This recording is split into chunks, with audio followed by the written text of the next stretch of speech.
और पुणे के लोग बहुत फायर हैं। मुझे दिल्ली के बाद वाइल्ड लोग पुणे में दिखते हैं। पुणे के बाद हैदराबाद, हैदराबाद के बाद कलकत्ता, कलकत्ता के बाद बेंगलोर। ये 4-5 जगह ऐसी हैं कि लोग बहुत फायर हैं और लोग पागलों की तरह इंजॉय करते हैं। तो it was fun, it was amazing. Best sold out show रहा है और सबको बहुत मज़ा आया।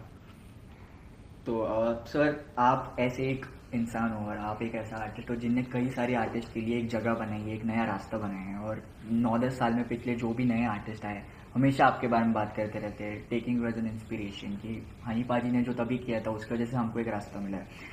तो कैसे लगता है, आप बोलते हो, और अभी एक 8-9 सालों में म्यूज़िक कैसे चेंज हो गया और इवॉल्व कैसे हो गया आपके हिसाब से? बहुत बेहतर म्यूज़िक आया है अभी। और मैं तकरीबन 7-8 साल से गायब था और बीमार था और घर पे था, और धीरे धीरे कोशिश कर रहा था 2017 से वापस आने की, जिसमें थोड़ा स्ट्रगल लग रहा था। गाने मेरे आए, मखना आया, सैया जी आया, लेकिन उसमें थोड़ा हैवी था। तो लोग जो मेरे फैंस हैं मुझे फिट देखना चाहते हैं और अलग वैसा ही देखना चाहते हैं जैसे पहले था। तो बहुत मुश्किल लगी, लेकिन पूरी कोशिश करी मैंने और वापस थोड़ा सा बेहतर लुक में अभी दिख पा रहा हूँ, लोग जैसा कह रहे हैं। तो बढ़िया था। और इस दौरान जो म्यूज़िक आया बहुत कमाल आया। काफ़ी सारे आर्टिस्ट म्यूज़िक इंडस्ट्री को मिले इस दौरान। और one of my favourite artist in singing and melodies if you see is Guru Randhawa, and one of my favorite artists in rap music scene who took it to a very next level of commercial, contemporary, hardcore rap scene with a blend of humor which is very tough to do. To diss you is very easy. I can F you any day, but I never dissed in my life to anybody. So I can F you and make a space by Fing somebody who is doing something and make my place is very easy. But to entertain everybody is very tough. So the guy who made this thing in these years is Emiwe Bantai. I'm his big fan. He's superb, he's amazing, his energy, his vocab, his writing, his humor, everything is fantastic, and he got amazing future because he can do anything. He can tell his story, he can tell your story, he can tell my story, he can entertain you. So MBA के पास बहुत कुछ है करने को और वो बहुत कुछ करेगा भी। Is like younger brother to me. मेरी बात होती है उससे और बहुत प्यार करता है, मुझे बहुत इज्जत देता है, मैं उसको बहुत प्यार करता हूँ। और I am looking forward for MBA Bantai more music, and I'm looking forward for his commercial music, and I want and I wish that he should come to Bollywood music. He should do some songs with biggest Bollywood actors in Bollywood, and he can do it only.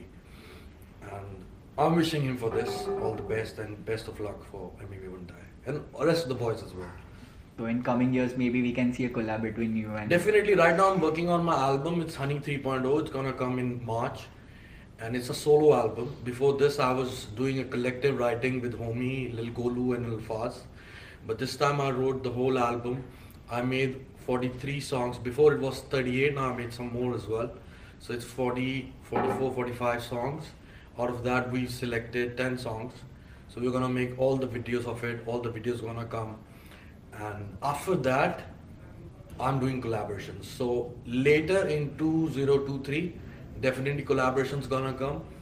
My dream collaboration gonna come with one and only एक इंसान जिसकी वजह से मैंने थोड़ा बहुत rap करना सीखा। और मैंने टेलीविज़न पे जब वो पहली बार गाना सुना तो मेरा दिमाग ख़राब हो गया कि ये क्या म्यूज़िक है और ये आदमी क्या कर रहा है और इसके नाम के आगे इंडियन क्यों लगा हुआ है, ये क्या एक्सेंट है और ये बीच में पंजाबी में क्यों गा रहा है। उनका नाम है अपाची इंडियन सर। तो उनका जब मैंने गाना सुना अरेंज मैरिज, तो बचपन से ही मेरे को वो दिलो दिमाग पे वो कुछ असर छोड़ गया था। वो धीरे धीरे वो इवॉल्व हुआ, कैसे कैसे मैं म्यूजिशियन बन गया। आज मैं अगर रैप कर रहा हूँ या थोड़ा सा भी रैप करता हूँ या मुझे थोड़ी सी भी रैप की समझ है, तो उसके पीछे बहुत बड़ा हाथ है अपाची इंडियन सर का। अपाची इंडियन सर के साथ मेरा गाना 2 साल से तैयार, मैं तैयार नहीं था इसलिए हम लोगों ने वीडियो नहीं किया। तो अब मेरी एल्बम आएगी इंटरनेशनल विलेजर कह रहा हूँ, हनी 3.0। हनी 3.0 के बाद मैं कोलैबोरेशंस करूँगा प्रॉब्ली, शायद इंटरनेशनल विलेजर 2 जो एक कोलैबोरेटेड एल्बम थी इंटरनेशनल विलेजर, तो इंटरनेशनल विलेजर 2 में Emiway Bantai, Apache Indian, lots more you can see, probably हो सकता है। लेकिन अपाची इंडियन सर का गाना रेडी है, तो एल्बम मेरी जैसे हनी 3.0 खत्म होगी उसके बाद हम अपाची सर वाला गाना शूट कर रहे हैं। Lovely, very excited. सर हम देख रहे हैं आप बहुत नए और यंग टैलेंट, नंकू, करुण, सबको आप प्लेटफॉर्म दे रहे हैं। उनको not every one can do this and you are giving platform to all these new underrated artist.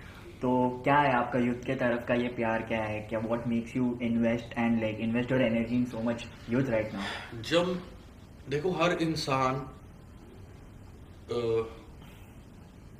को आगे बढ़ाने के लिए उसके माँ बाप होते हैं, उसके बाद कोई ना कोई ऐसा जरिया मिलता है, कोई ऐसा इंसान मिलता है जो आपका हाथ पकड़ता है। मेरा हाथ पकड़ा 2005 में अशोक मस्ती पाजी ने, उन्होंने मुझसे खड़के गलासी गवाया।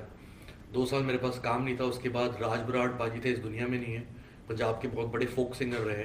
उनका गाना मैंने गाया था चंडीगढ़ दे नज़ारे ने पट्टिया, तो उसमें मैंने रैप किया था पंजाबी में पहली बार, वो गाना बहुत बड़ा हिट हुआ था। उसके बाद मुझे धीरे धीरे लोग मिलते गए, अक्षय पाजी ने मुझे मेरा हाथ पकड़ के बॉलीवुड में मुझे खींचा। उसके बाद शाहरुख भाई ने मुझे बुलाया, उन्होंने मेरा हाथ पकड़ा।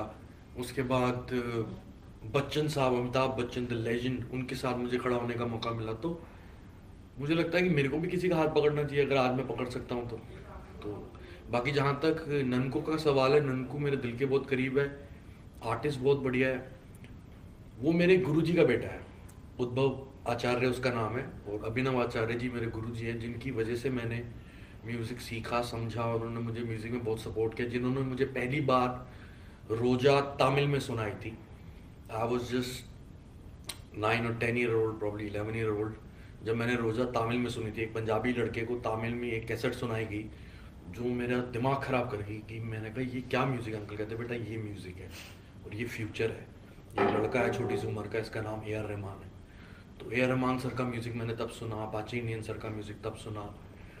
तो ये लोगों ने मेरे दिलो दिमाग पे असर छोड़ा। और ननकू अंकल ने मुझे, अभिनव अंकल ने मुझे रोहिणी में, दिल्ली में, घर वाले म्यूज़िक नहीं करने दे रहे थे, थोड़ा स्ट्रगल चल रहा था, खड़के गिलासी मेरा गाना हिट हो गया था, उसके बावजूद भी स्ट्रगल चल रहा था। तो रोहिणी में, दिल्ली में एक फ्लैट दिया था अंकल ने मुझे कि तुम बेटा यहाँ म्यूज़िक कर लो। तो मैं वहाँ म्यूज़िक करता था। तो ननकू स्कूल के बाद मेरे पास आके बैठ जाता था। तो ये उल्लू का पट्टा मेरे पास बैठा हुआ छोटा सा लड़का आज म्यूज़िक बनाना कैसे सीख गया मुझे समझ में नहीं आई।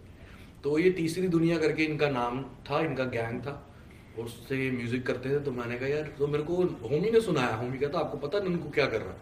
मैंने क्या कर रहा है? उन्होंने मुझे गाने सुनाए, कहता लोग पागल हैं इसके लिए, तीसरी दुनिया के लिए।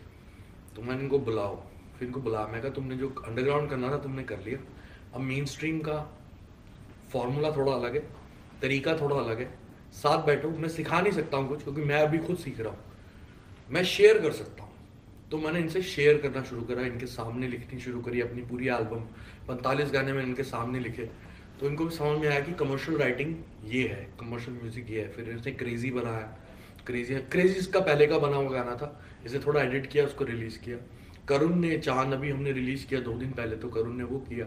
इनके साथ के बहुत सारे गाने आ रहे हैं। होमी बहुत अच्छा म्यूज़िक कर रहा है, और होमी का एक गाना हम लोग शूट कर रहे हैं जनवरी में, गाने का नाम है ड्रिंक। बहुत क्रेजी सॉन्ग लिखा है उसने, और मेरा भी रैप है उसमें, बहुत कमर्शियल सॉन्ग है वो। तो यही कोशिश है, मेरा भी लोगों ने हाथ पकड़ा था, मैं भी किसी को हेल्प कर सकूँ, और तो बहुत बढ़िया। सब भूल जाते हैं, आप भूले नहीं किसी का हाथ पकड़ना। नहीं, कभी नहीं भूलना चाहिए। तो सर आपने, you have never shielded away yourself from speaking about mental health, you have been always talking and seen talking about mental health. तो how much do you think it matters for you, public figure like you, जो इतने लोगों को influence करता है बात करना mental health के बारे में? आपने, आपके हिसाब से हमारे देश में अभी भी थोड़ा बहुत टबू माना जाता है मेंटल हेल्थ को, और उससे घबराते हैं लोग बात करने के लिए। तो what is your take on it? भाई मेंटल हेल्थ के ना, ये बीमारी ऐसी है कि इसके ना बहुत सारे वेरिएशंस हैं। ये मैं बताना चाहूँगा सारे मेरे छोटे बहन भाइयों को कि इसके बहुत सारे कलर्स हैं। एंग्जाइटी, डिप्रेशन कुछ भी नहीं है, वो एक सर्दी जुकाम है। मुझे कोविड हुआ था मेंटल हेल्थ का, जिसे साइकोटिक सिम्टम, उस बाइपोलर डिसऑर्डर बोलते हैं। बहुत डेंजरस चीज़ है, किसी को भी ना हो, मेरे दुश्मन को भी ना हो, ऐसी चीज़ है। I prayed for death every day, every night. मुझसे, मैं लड़ नहीं पा रहा था उससे, क्योंकि मैं अल्कोहलिक बन चुका था, वर्कोहलिक बन चुका था, पागल हो चुका था, और स्मोकअप करता था। उस चीज़ ने, सारी चीज़ों ने एकदम फाड़ दिया मेरे दिमाग को।